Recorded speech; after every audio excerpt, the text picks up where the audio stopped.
name is Tori Miller. I am a second-year secondary social studies education double major. My name is Yari Coronado.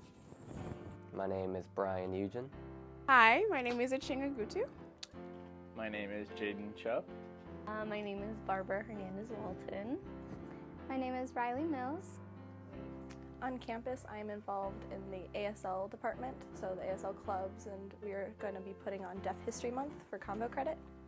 And then I also student teach currently at Concord Middle School. I've been at Goshen Middle School. It's a lot of crazy fun. I am a nursing student and I am currently a ministry leader. I am involved in clubs such as ISC, LSU. I am from Goshen, Indiana. I live in Goshen as well. And my family is from Vietnam, and they came here during the Vietnam War. I attended Bethany Christian for middle school and high school, so I am pretty well accustomed with the Mennonite lifestyle and Goshen College in general. And I enjoy science and being with friends.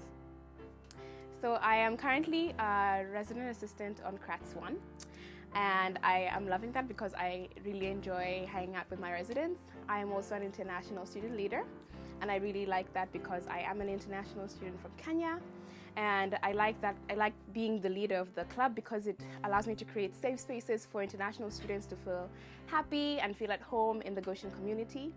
I am also a senator in Student Senate, and that's allowed me to have and also create creative outlets for students to express themselves and also talk to the administration so we can change a few things on campus. I'm also a member of the BSU club and also the LSU club.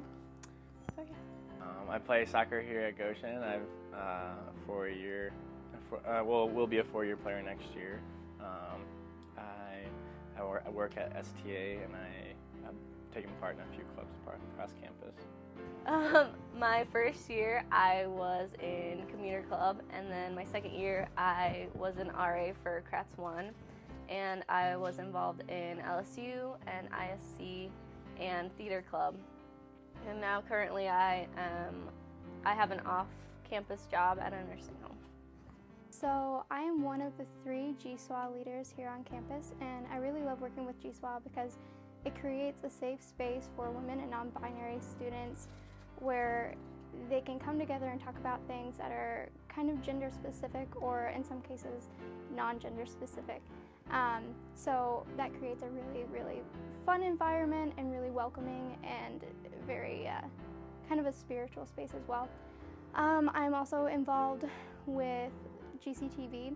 I anchor for that, as well as The Record. I am a contributing writer for The Record. And in the past, I've done work with 91.1 The Globe. However, I've been less involved with that recently. I think the main reason I want to live in the intentional community is because of the support that we're going to have all together. Like if we're having problems with homework or whatever, we can ask somebody else and vice versa. It'd be, I think, a great way to kind of create relationships with friends who I've made these past 2 years. I think it also teaches responsibility to live together and also being accountable to standard communities that Goshen College has within each other and having moral support from everybody in the house. Yeah. I want to live in these intentional living communities because I want to experience the co-ed lifestyle, especially with some of my friends who I've been best friends with for 2 years. It's like the old CRATS 1, Yoder 1 relationship that has been going on ever since the first day of school. I want to live in group housing, one, because I would really enjoy to live with my friends. With the people who I'd be living with, it'd be good because we'd be able to create safe spaces for students to come and enjoy our atmosphere in the house, and also just after a long day of school and work, it's good to come back home to your friends who are supportive and are there for you. I want to live in group housing because I've always wanted to live in a group with friends, and I actually lived in the apartments this year, but then they wanted to move off campus, and so I'm by myself in Culp, and I miss miss being with a group of friends who I can hang out with and come back to every day and kind of hang out with, and then have my go back to my own little room, but still be able to live with friends when I went to in a community setting. I want to live in group housing because I really enjoy living on campus. I think it's a great way to get to know not only the people you're living with, but also new people that come into the community. And it's really nice to come home to friends and kind of just build a space where we can be with each other and talk and just build community. I want to live in small group housing because I feel like it's really important to have a space where you can go and kind of turn off. You can just be yourself. You don't have to worry about your outward image and keeping that professional face on or that academic face on all day long. So I think it would be really nice to live with a group of friends that I've had throughout my entire college career that I can come to with any problems I have. We can share laughs, tears, everything. I think that would really create a space that I would like to call home.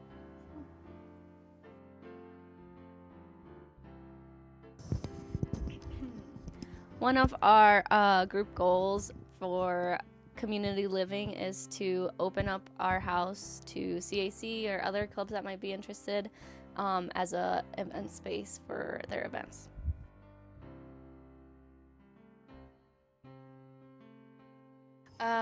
So one of our house goals is also to host dinners once per month, and we would invite faculty and also floors so we can connect with Res Life and also the students in the dorms. And given that we have a few international students, we'll also have international cuisines, for example, food from Kenya or Vietnam or Mexico, and so on and so forth.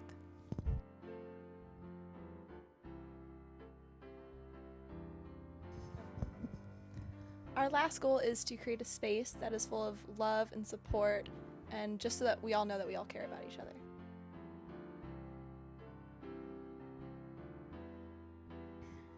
Okay, so for our cleaning schedule, we've broken things down. For the trash, we have a weekly rotation, so one person each week will be in charge of taking out the trash.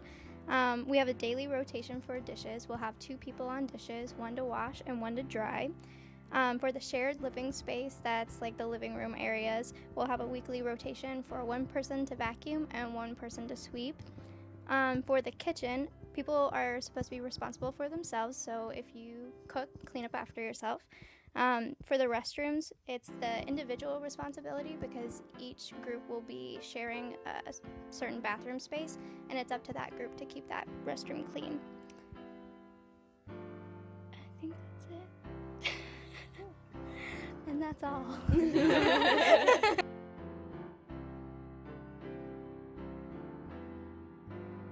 With conflict, given that I've been an RA on the floor, I've gotten to understand that there are always 2 sides to the story. And so sitting down with a mediator and hearing both of the sides and understanding what the situation is before making an assumption is something that I think all of us are willing to do. And also, when it comes to a conflict, I think we're willing to work towards a resolution. Like, there's no way where we're all going to get upset at each other because we're all living in the same space and we all want to make it comfortable so we can be happy and enjoy each other. So I think we're all willing to work towards being good citizens.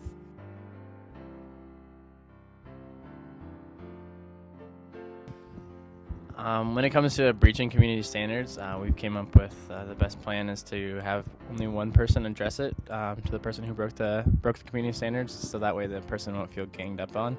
And then as a house, we'll kind of judge the severity of the situation, and if it needs to be reported, it'll be reported to the RD.